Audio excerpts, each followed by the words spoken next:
The massive silver ships floated silently in the darkness of space, their hulls scarred and broken from countless battles.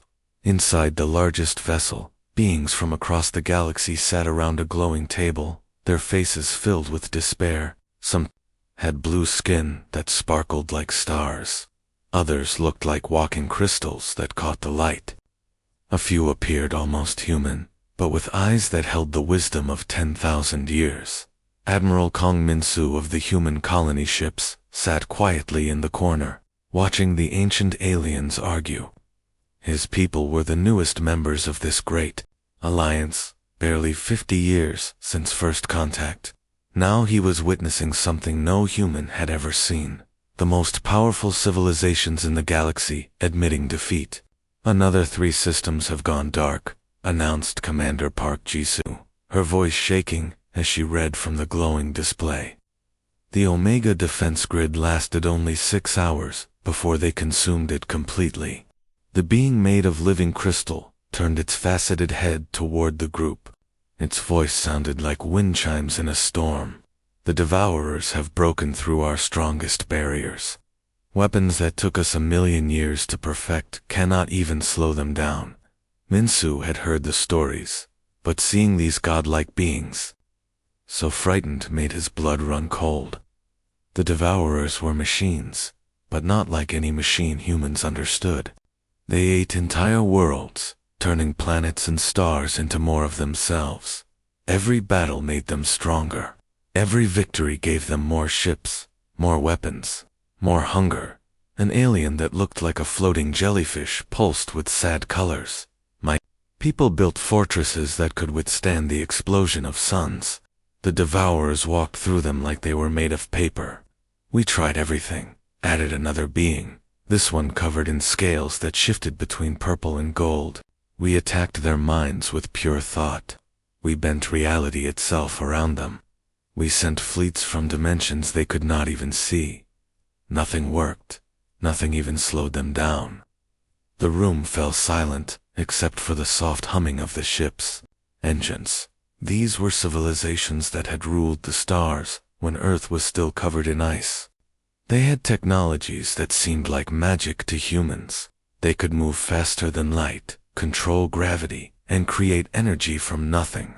Yet they sat here, broken and afraid, planning to run and hide. Admiral Velthor, the crystal being who led this dying alliance, stood slowly. His body caught the light and threw rainbows across the walls. "We must face the truth. In 10,000,000 years of galactic history, no force has ever been as unstoppable as the Our ancestors conquered death itself. We built empires that span entire galaxies. But these machines, ... they are beyond us." Minsu watched as beings who could live forever, who could reshape matter with their thoughts, who could travel between dimensions, all nodded in agreement. They were giving up. "The outer regions offer our only hope," Velthor continued. "We scatter to the edge of the galaxy. We hide on worlds they have not yet found. Perhaps they will grow tired of this galaxy and move on to the next." "What about the younger species?" asked Park Jisoo. "The worlds that cannot defend themselves." A moment of silence passed. These ancient beings had protected younger civilizations for millions of years. It went against everything they believed to abandon them now. "We will send warning signals," Velthor decided. "Basic mathematical codes that any intelligent species should be able to understand. We will tell them what is coming and hope they can find somewhere to hide." The meeting began to break up as each species made plans for their retreat. Some would hide in the empty spaces between galaxies. Others would try to find dimensions the Devourers could not enter. A few spoke of putting their entire civilizations into deep sleep until the danger passed. As the great beings filed out to return to their fleeing ships, Admiral Minsu remained in his chair. His aide, Lieutenant Lee Yuna, approached him carefully. "Sir, what are our orders?" she asked. Minsu stared at the star charts, showing the Devourers' advance. Red marks showed where entire civilizations had vanished. The pattern was clear and terrible. The machines moved through the galaxy like a plague, consuming everything in their path. Send a message to Earth Command, he said finally. Tell them what we've learned here. Tell them the greatest powers in the galaxy are running away. Should we join the retreat, sir? Minzu was quiet for a long moment. His people were so young compared to these ancient civilizations. Humans had barely learned to travel between stars. Their weapons were primitive, their ships crude compared to the wonders around them. But as he watched the last of the great alien lords flee toward the edge of space, something stirred in his chest. These beings had ruled for millions of years. They had grown comfortable in their power, set in their ways. Maybe that was why they could not fight something truly new and terrible. No, he said finally. Send another message. Tell Earth Command that everyone else is running. Tell them we have maybe 5 years before the Devourers reach human space. Lieutenant Yuna looked confused. Sir, if these advanced civilizations cannot stop them, how can we? Minsu smiled grimly as he watched the retreating alien fleets disappear into hyperspace. Maybe that's exactly why we can. Dr. Kim Jae-in rubbed his tired eyes as he stared at the strange signals coming through the deep space monitoring station. The numbers on his screen made no sense, but they followed patterns that could not be natural. For 3 days straight, he and his team had been trying to understand what they were seeing. Professor, the computer finished another translation attempt, said his assistant, Park So-min, setting down a cup of coffee next to his keyboard. Her hands were shaking slightly. What does it say this time? So-min took a deep breath. The same thing as before. Warning. Danger approaching. Flee while you can. Jae-in leaned back in his chair and looked out the window at Earth spinning slowly below them. The Lunar Research Station was humanity's most advanced outpost, filled with the best scientists and most powerful computers they had ever built. Yet they felt like children trying to understand a message from gods. The signal had arrived exactly 47 hours ago, transmitted on frequencies that barely registered on their equipment.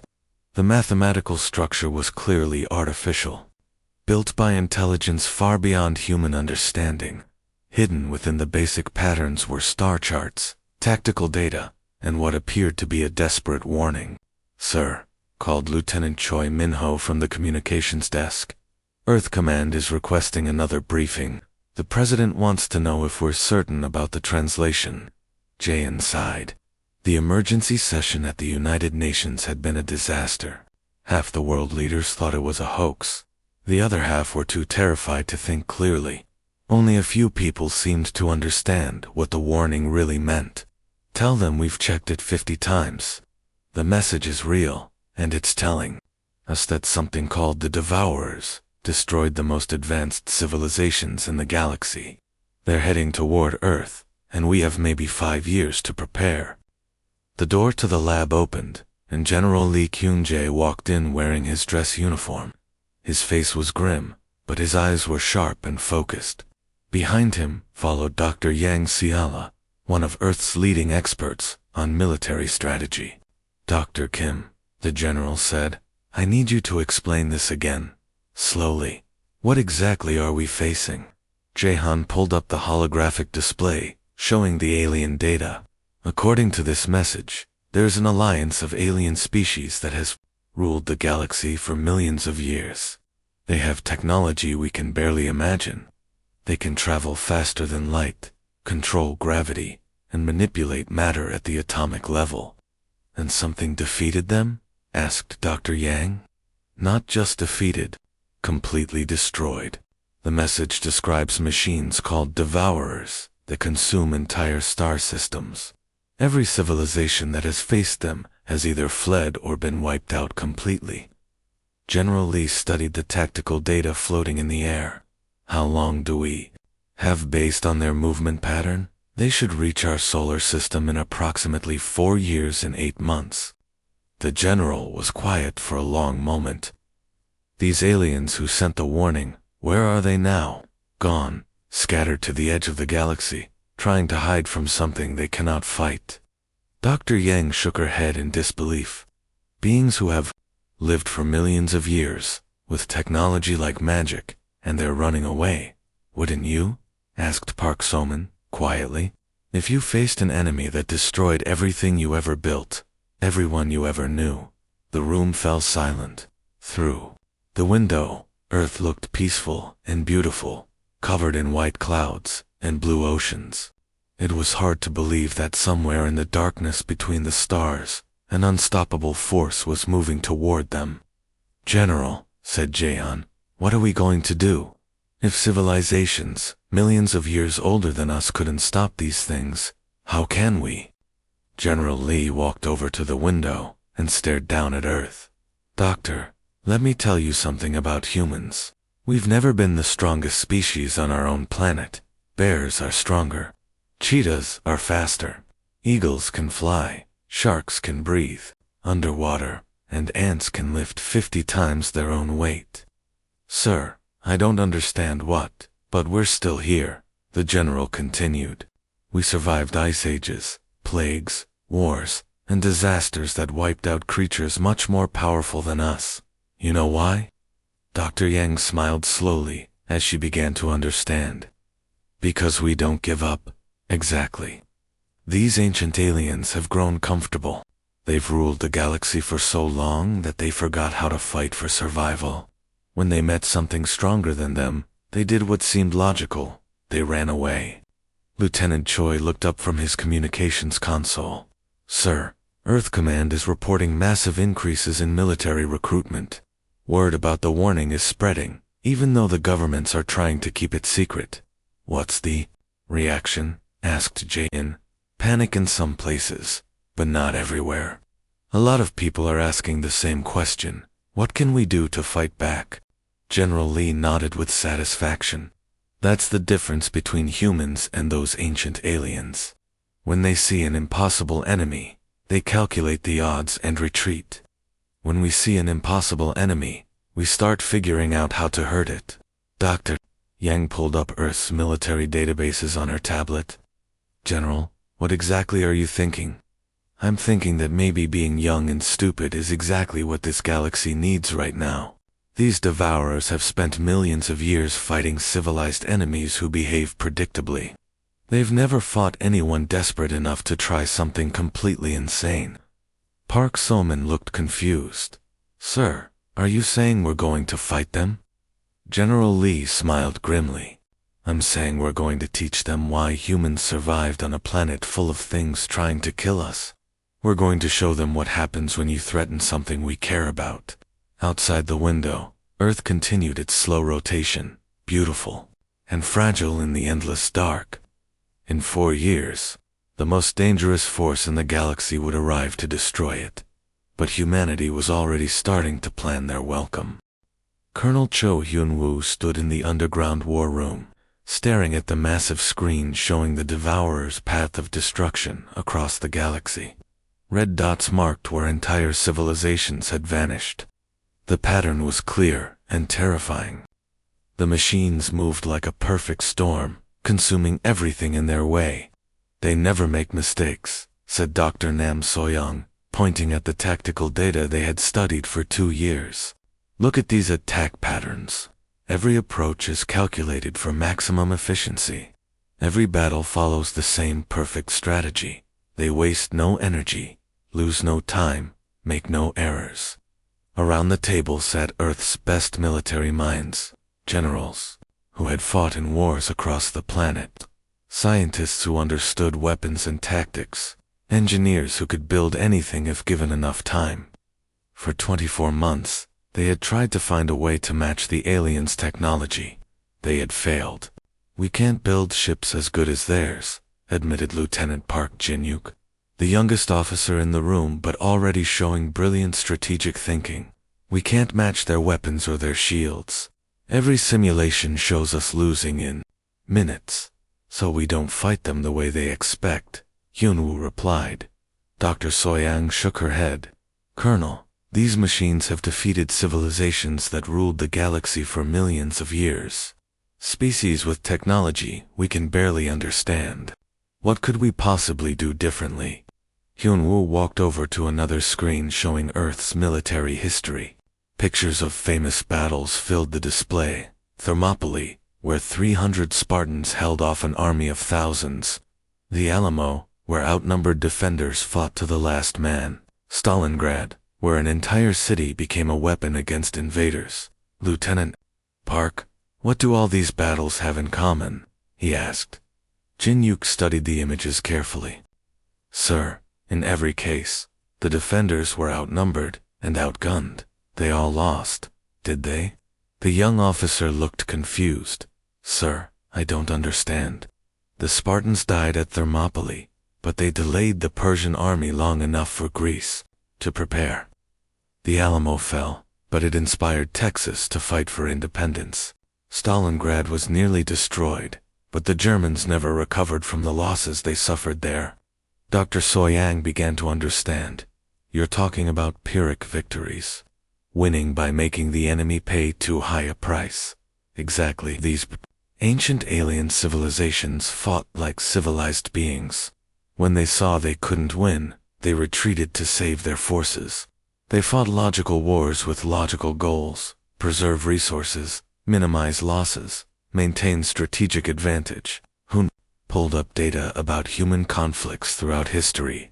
But humans have never been able to afford logical warfare.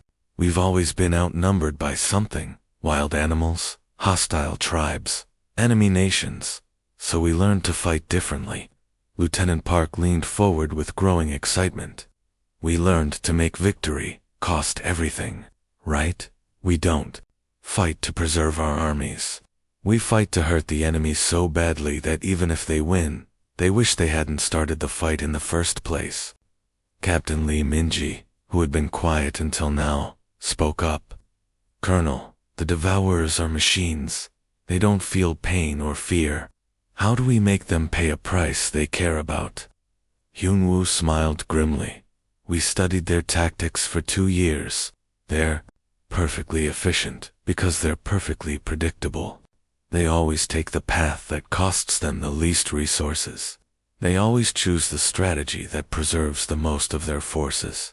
They fight like a computer program. Dr. Soyoung's eyes widened as she began to see the plan. And computer programs break when you give them input they don't expect. Exactly. They've spent millions of years fighting rational enemies. Civilizations that retreat when faced with superior odds. Species that value their own survival above everything else. They have no programming for dealing with an enemy that doesn't care about winning. Lieutenant Park pulled up Earth's defense plans on his tablet. Sir, are you suggesting we design our entire strategy around losing? I'm suggesting we design our strategy around making sure they can't enjoy winning. Every ship we build should be designed to take as many of them with us as possible. Every battle should cost them more than they expect. Every victory should leave them weaker than when they started. Captain Lee looked troubled. Colonel, what you're describing is suicide. No, Captain. What I'm describing is making the Devourers learn something they've never had to learn before. That some enemies are more dangerous when they're losing than when they're winning. The room fell quiet as the officers absorbed this new way of thinking. Everything they had been taught about warfare focused on victory, on preserving forces, on achieving objectives, with minimal losses. Now their leader was asking them to throw all of that away. Sir, asked Dr. Soyang carefully, what happens if this works? What happens if we actually hurt them badly enough? Hyunwoo looked back at the star chart showing the Devourers advance. Then maybe the next species they encounter won't have to face them at full strength. Maybe someone else in this galaxy will have a chance to find a real way to stop them. Lieutenant Park nodded slowly. We're not fighting to save Earth. We're fighting to save everyone who comes after us. Now you're thinking like a human, replied. The ancient aliens gave up because they couldn't see a way to win. But humans have never needed to see a way to win. We just need to see a way to fight. Outside the underground bunker, construction crews worked day and night building Earth's new defense fleet. Ships designed not for victory, but for vengeance. weapons built not to protect, but to punish anyone who threatened humanity's home. The Devourers had never faced an enemy that measured success by how much damage they could inflict while dying. They were about to learn why that was a very dangerous thing to overlook. Admiral Sung Minho stood on the bridge of the battleship Soul's Pride, watching the enemy fleet emerge from the darkness like a swarm of metal locusts. The Devourer ships stretched across space in perfect formation, their black holes blocking out the stars. He had studied them in simulations for years, but seeing them in person made his blood run cold. "Sir, sensors count 1,743 enemy vessels," reported Commander Kim Jejin, her voice steady despite the impossible odds. "They're moving toward the sun, just like our predictions said they would." Minho nodded calmly. The Devourers always followed the same pattern. First, they would destroy any defending ships. Then they would move to the system's star and begin draining its energy to power their fleet. It was efficient, predictable, and had worked perfectly for millions of years. "Signal all ships," Minho ordered. "Begin the dance." Earth's fleet looked pitiful compared to the alien armada. Only 200 ships against nearly 2,000. Their weapons were crude, their armor thin, their technology centuries behind their enemies. Any reasonable commander would have surrendered immediately. But humanity had stopped being reasonable 4 years ago. The battle began exactly as the Devourers expected. Earth's ships attacked at long range, their missiles and energy beams sparking harmlessly off alien shields. The enemy responded with overwhelming firepower, their weapons cutting through human vessels like they were made of paper. Captain Park Dongmin watched his ship's hull breach warning lights, flash red as alien fire, tore through his engines. "All hands, abandon ship," he shouted into his communicator. But instead of heading to the escape pods, his crew ran to their emergency stations. "Captain, the core is ready for overload," reported his engineer, Lieutenant Oh Ji-hoon, his hands steady on the detonation controls, despite the chaos around them. "Good. Take us into their formation." The Busan Thunder limped toward the enemy fleet, trailing fire and atmosphere. The Devourers barely noticed one more dying human ship among the wreckage. They had no reason to suspect that the damaged vessel was actually a guided missile with a crew willing to deliver it personally across the battlefield. Similar scenes played out as Earth's fleet followed their desperate plan. Ships that appeared to be retreating were actually moving into attack positions. Vessels that looked destroyed were playing dead, waiting for the perfect moment to strike. "Sir, the enemy is advancing toward the sun," Commander Yejin reported. "They're entering the asteroid belt now." Admiral Minho allowed himself a small smile. "Lieutenant Choi, signaled the belt stations. Light them up." Lieutenant Choi Sung-won's hands moved quickly over his controls. "Sending detonation codes now, sir." For 2 years, humanity had been preparing the asteroid belt. Mining ships had hollowed out hundreds of asteroids and filled them with explosives. What looked like normal space rocks were actually hidden bombs, waiting for the perfect moment.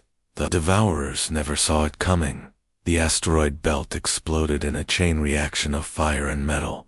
Chunks of rock moving at incredible speeds slammed into alien ships that had never expected an attack from what they thought was empty space.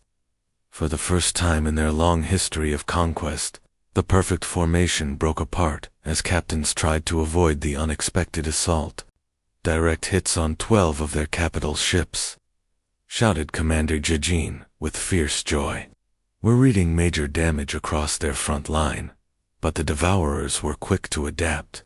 Their remaining ships spread out, avoiding the debris field, and continued toward the sun. They had taken losses, but not enough to stop their advance. That was when Admiral Minho played his final card. "Dr. Park, are you ready?" he asked. Speaking to the scientist on the research station near the sun, Dr. Park Sunny's voice came through the communicator. Calm despite knowing she would not survive the next few minutes. "The solar charges are in position, Admiral. I trigger them. The sun will become unstable for approximately 6 hours. Do it. The sun flickered, then blazed with terrible light, as humanity's most desperate weapon activated. For 4 years, Earth's best scientists had worked on a theory that everyone hoped they would never have to test. They had found a way to make their own star into a bomb. The Devourers, drawn by the massive energy signature, suddenly found themselves facing something no species had ever tried before. The humans had turned their entire solar system into a weapon, and they were willing to destroy their own sun to hurt their enemies. What followed was not a battle, but a catastrophe. Ships that could survive the explosion of planets found themselves overwhelmed by the raw power of an unstable star. The perfect alien technology, designed for efficiency and survival, had no answer for an enemy willing to destroy everything, just to inflict damage. Captain Yang Jin-ho, commanding one of the few surviving human ships, watched in awe as alien vessels larger than cities were torn apart by solar fire. Sir, the enemy fleet is breaking apart. They're trying to retreat. No retreat, Admiral Minho replied grimly. Signal all remaining ships. Ram them. The last act of humanity's defense was the most human thing of all. Ships with no ammunition left became missiles. Crews with no hope of survival steered their vessels directly into enemy hulls. Captains who could have escaped instead chose to take their enemies with them into the dark. When the battle ended 16 hours later, Earth was a burned wasteland and humanity's fleet existed only as expanding clouds of gas. But the Devourers limped away from Sol System carrying scars they had never imagined possible. Their perfect record, finally broken by a species too stubborn to know when they were beaten. In the wreckage of humanity's last stand, automated beacons began transmitting the tactical data from the battle to anyone listening in the galaxy. The message was simple: they can be hurt. Admiral Velthor floated in the command center of his hidden ship, deep in the empty space between galaxies. His crystal body, once bright with confidence, now flickered dimly with defeat. Around him, the scattered survivors of dozens of civilizations waited in the dark, afraid to use their most powerful systems in case the Devourers found them. It had been 3 months since they received the impossible transmission from Sol System. 3 months since a primitive species had done what the greatest minds in the galaxy could not. They had hurt the Play the message again, Velthar commanded, his voice like wind through broken glass. The holographic display showed the final moments of Earth's battle. Human ships ramming into alien vessels. A star turned into a weapon. Crews choosing death over surrender. And through it all, the calm voice of Dr. Kong Haijin, transmitting tactical data, even as her world burned around her.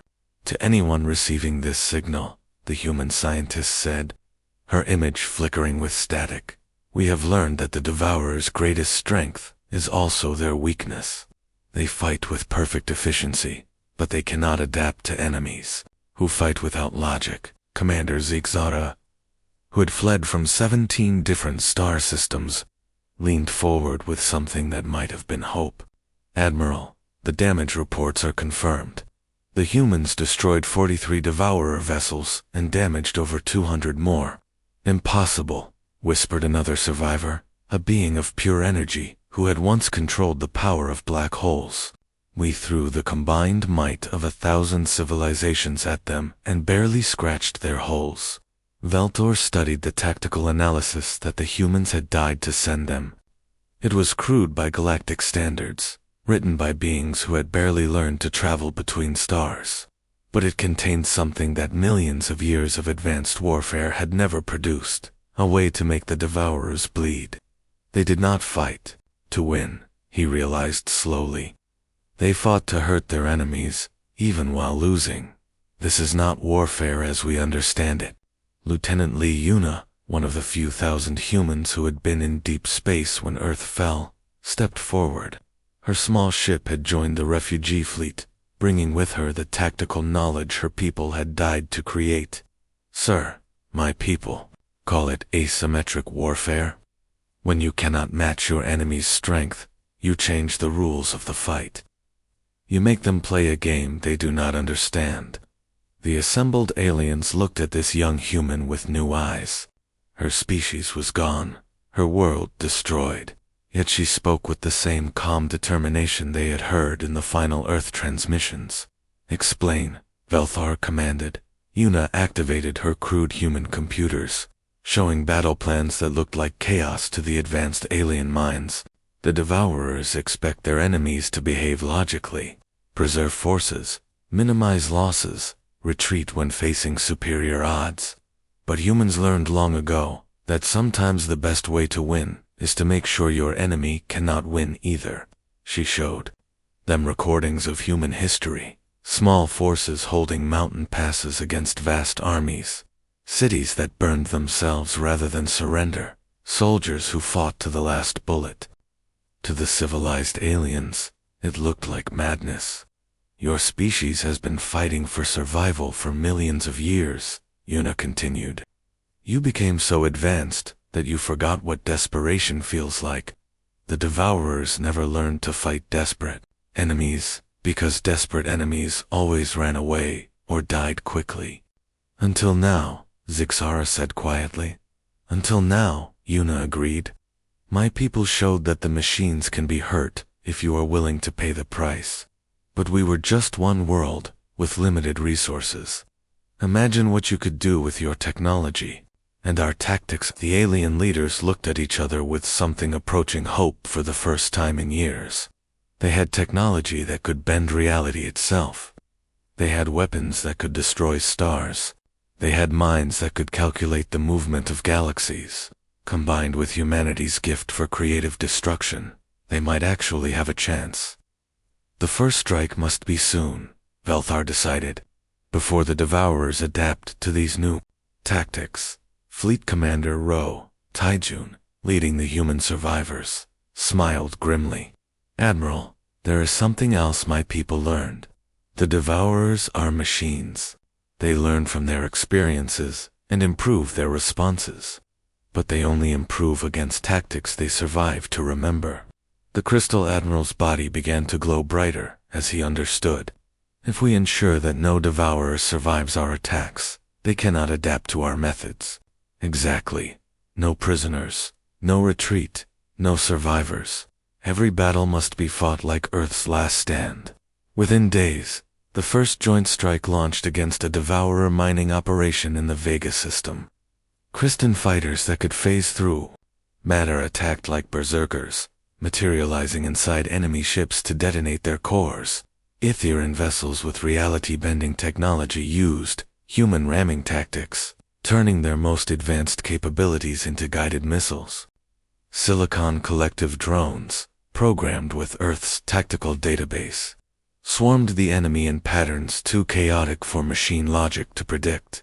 The Devourers, expecting standard defensive behavior, instead faced an enemy that fought like humans, willing to trade everything for the chance to hurt their attackers. The mining fleet was completely destroyed. For the first time in galactic history, not a single Devourer survived an engagement to report back to the main force.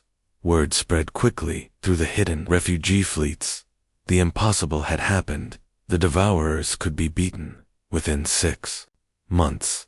17 different strike forces were using Earth protocols to reclaim lost systems. The machines that had terrorized the galaxy for eons found themselves facing something they had never encountered: civilized beings who had learned to fight like barbarians.